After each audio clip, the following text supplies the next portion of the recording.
Hello, my name is John Ott Jr. Today, I'm going to be presenting a lesson on ancient Greece.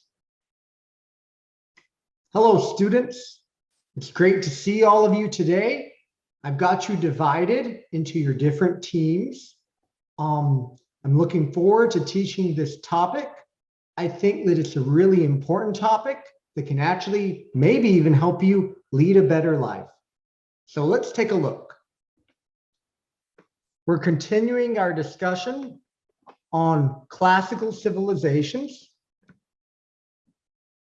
When we do the group product later, this is the virtual world that you all will be visiting each other in.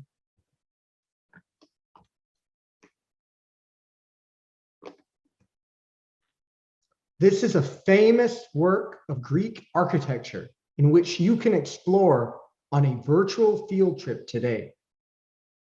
This particular work is the Parthenon in ancient Greece. You can explore the Parthenon. You can become an avatar and talk to your friends here as well as you work on your group product later today. So let's learn a little bit about Greek literature, Greek art, Greek philosophy, and other topics related to ancient Greece. So I'm going to close out of our virtual world for now. And let's take a look at the map. So our first stop is the United States. This is actually a statue of the Greek poet Homer. We will be talking about Homer today. Look at the architecture behind the statue of Homer. If you look closely, you might notice some Greek writing as well.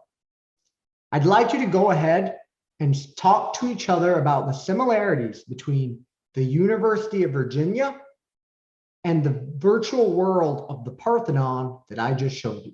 So talk about it with your group. Thank you. Great. Those are some really good thoughts that you guys shared with me as well. Let's go ahead and let's learn about why there are those similarities that you pointed out. So we zoom in to ancient Greece.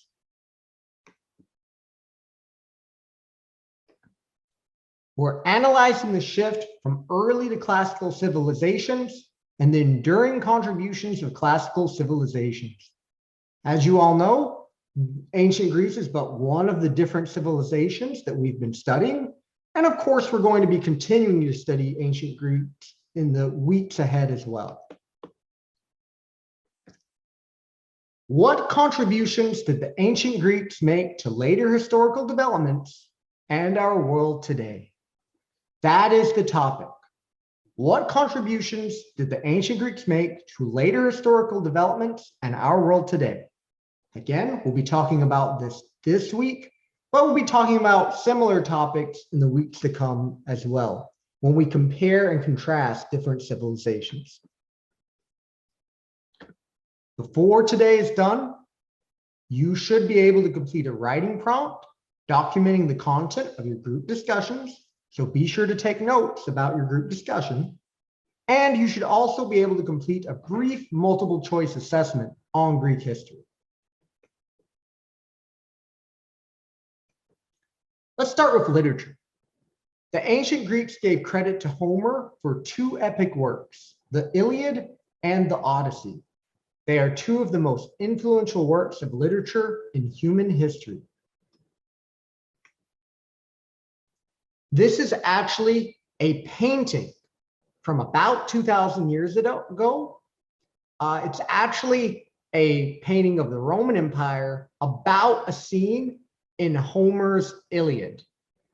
So the young man whose face we can see, how would you describe his expression? Just any thoughts? Yes, I totally agree with you. Angry, right?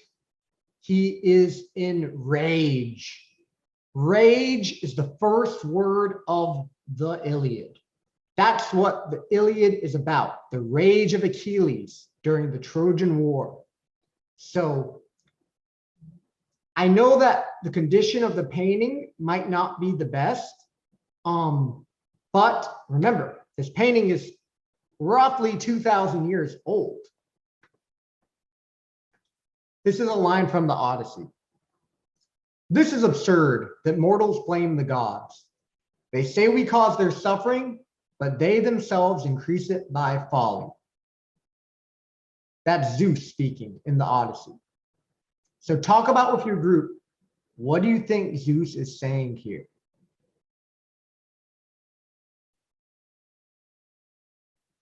Thank you. Okay. Zeus is saying that although people blame us, the gods, for their problems, they increase their suffering due to their decisions. So Zeus is discussing the importance of human choice in this line from the Odyssey. This is about 2,000 years ago as well, this particular work of art. This is representing ancient theater. The Greeks had epic poetry like the Iliad and the Odyssey, but they also had theater. So the reason you see those masks with those big expressions is that actors would actually wear those masks.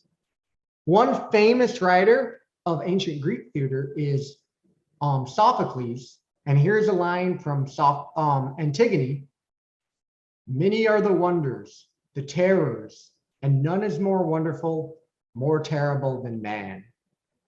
We will be reading the entire passage later this unit.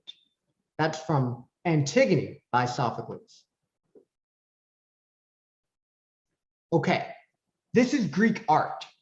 I wanted to show you an earlier piece of the art of ancient Greece and later art of ancient Greece. Both of these statues are of the ancient world though. So they're very old. But you can see that if you want to think about, okay, what are the characteristics of Greek art?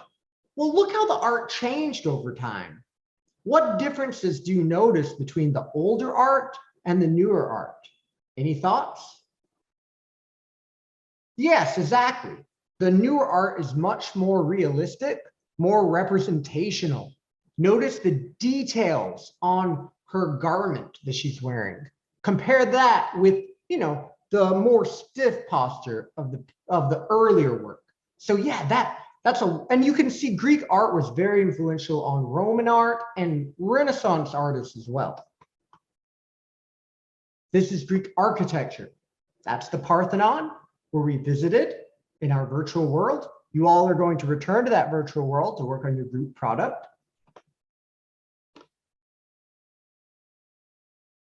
Greeks are also known for their philosophy. Thales theorized that the world was made of water. I'm water, you're water, the house is water. It's funny because I live by a river, so yes, the river is water. You got that one right. So and Thales is right that a lot of things are water plays a large role in. Another philosopher said the world is made of fire.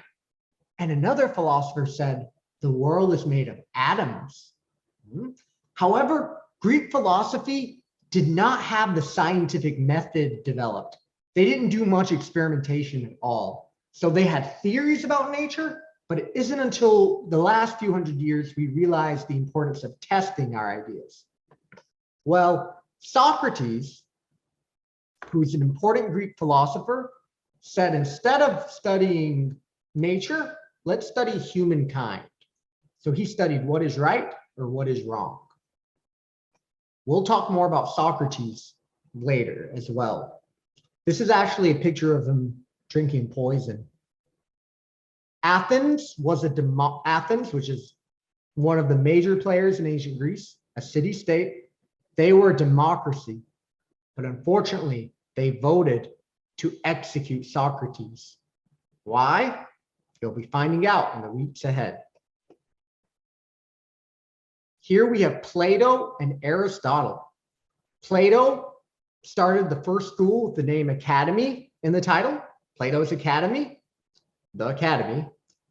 Aristotle, his ideas, he studied nature And his ideas really became a huge part of the curriculum for future generations. If you went to college a few hundred years ago, you'd be studying Aristotle at like the University of Oxford or the University of Cambridge, University of Paris. So the medieval university and even the early modern university, when Harvard was founded, they studied books based off Aristotle. They were studying works that were influenced by Aristotle very directly. Aristotle had a student, Alexander the Great. He spread Greek culture to a wide region of the world. Later, the Romans conquered Greece, but the Romans are also very influenced by Greek culture. You can see that in their architecture and their art. These are some famous books written in Greek: the Iliad, the Odyssey, the Histories, which is written by an individual who has the title of the father of history, the first historian, Oedipus Rex by Sophocles, and Nicomachean Ethics by Aristotle, which is a work of ethics. So it's a question of how to live a life, how to have a flourishing life. We're going to be reading passages from these in the weeks ahead too. Remember, I'm all about increasing reading comprehension. As you all know, I've spent years doing SAT tutoring, helping students increase their SAT score, where I've also worked in my master's degree, of course, focused on gifted and talented students. I've taught students in very rural, impoverished schools as well. So I have a big, broad range of skills that I can help.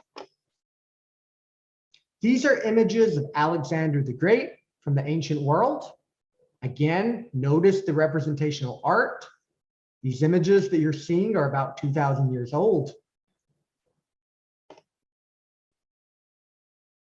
That was just a brief overview of the ancient Greeks. We're going to do a quizzes covering some of the topics. After we do our quizzes, we're going to do a question and answer session where I can elaborate more on specific topics. After that, you all are going to go into the virtual world, the Parthenon, and work on your group product.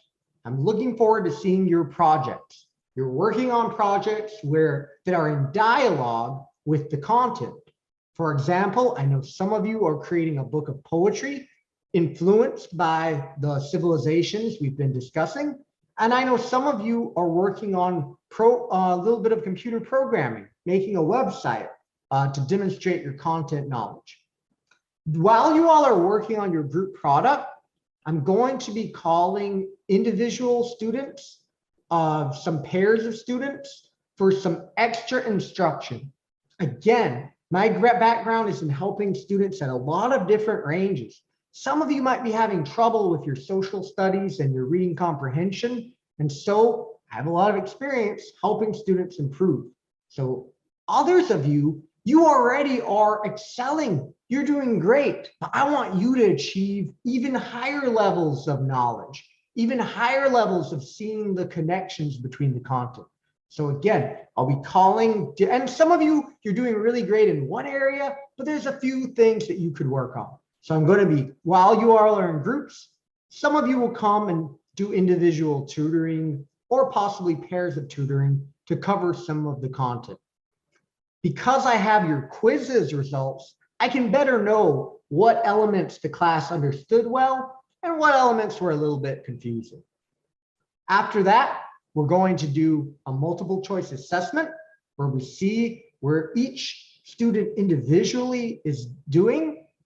And we're going to do a closing writing prompt where I ask a question about the content and the students reflect on it. Thank you so much for coming to my lesson. I'm looking forward to the following activities that we're about to do together as a class. Okay, I'll see you all at the Parthenon.